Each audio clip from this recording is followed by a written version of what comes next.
What is the missing piece to inner healing? So let me hear from you in the chat. See what y'all think about this question.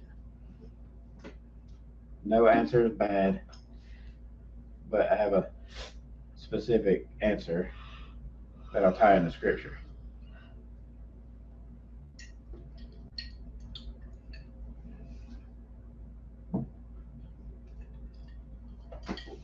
What is the missing piece to inner healing? What do y'all think, you guys and gals? Abba and Messiah. Okay, Yeah, that's a good one. very good answer. It's funny. She answered the same way I did. Wendy and I think alike. You're definitely kindred spirits. Uh-huh. All right, so let's see from Yeshua's life what the answer is. You want to read? Yeah. And see two blind men. Oh, wait, we're in Matthew 20:30 through 34. And see two blind men sitting by the way, having heard that Yeshua was passing by, cried out, saying, "Have compassion on us, O Master, son of David." And the crowd rebuked them that they should be silent. But they cried out all the more, saying, "Have compassion on us, O Master, son of David." And Yeshua stopped and called them and said, "What do you wish me to do for you?" They said to him, "Master, that our eyes be opened." And having been moved with compassion, Yeshua touched their eyes.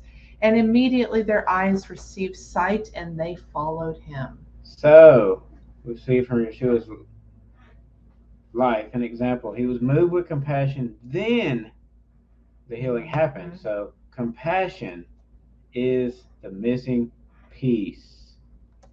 Yeah. So here's an awesome quote from Laura Duncan. Compassion is the antidote to self-hatred and shame. So this is another story. So I have a guy on a forklift. So why would I do that?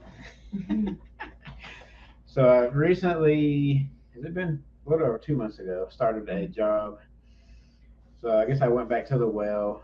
It's interesting. I'm in my same house I lived in as a teenager. So living with my dad currently to help him out. He's so I'm 42. Do the math. He's not a spring chicken anymore, so he needs help from time to time with stuff. So I'm back in my teenage house, actually working at a warehouse that was one of the warehouses I worked at.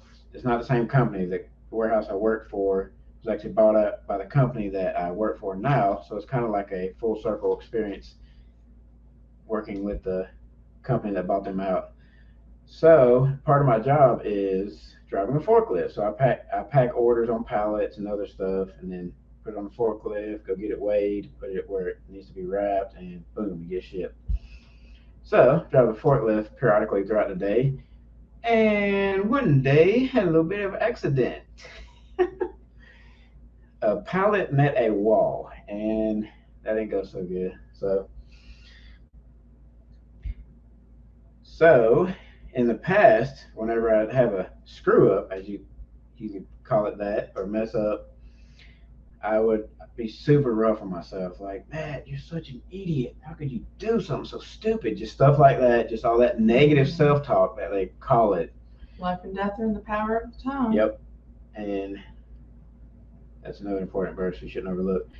And so this time was totally different. All this hard work, inner healing, all the stuff I've been working through for a while really showed up that day. Like the fruit, the new good fruit. So it happened. I'm like, okay. At first, I was like, oh man, And my boss walks up. She calls Buddy. She calls everybody Buddy. She's like, Buddy, Buddy. And I was just like, oh no. And so I was like, okay, I'm good. And I mean, I didn't have anxiety. I didn't. I don't know My what's going to peace, happen to peace me. and joy. You get all those feelings at service with that kind of stuff because there's expectations at work, and when you mess up, sometimes they don't show you mercy. But I'm a person that takes complete ownership when I mess up, And so people will show you mercy when you do that. So you humble yourself and you own your mess up. They won't throw the book at you as harshly. And so I ended up having to have a safety meeting, like, I don't know, so the next week. And eventually I was able to finally get back on the forklift. And it was in the past. And so it was such a blessing to know that I didn't suffer with that self-hatred that I did pretty much my entire life, I guess. Just like the anger and and other things. So let's keep rocking. So here's an awesome quote with the awesome bridges in Chattanooga. If anybody recognizes those, Mikey sees this later. He'll know what's up.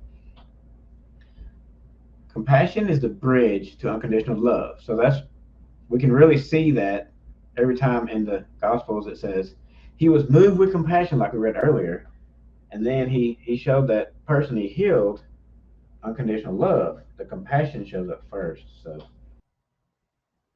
what's up, truth seekers? Thanks for watching the video. Do me a favor and hit that like button. Push this message out to more people and feed the algorithm here on YouTube, and hit that subscribe button. Hit the notification bell to be notified when I upload future videos, and so we can stay connected in the future. Thanks, and have an amazing rest of your day. Be blessed.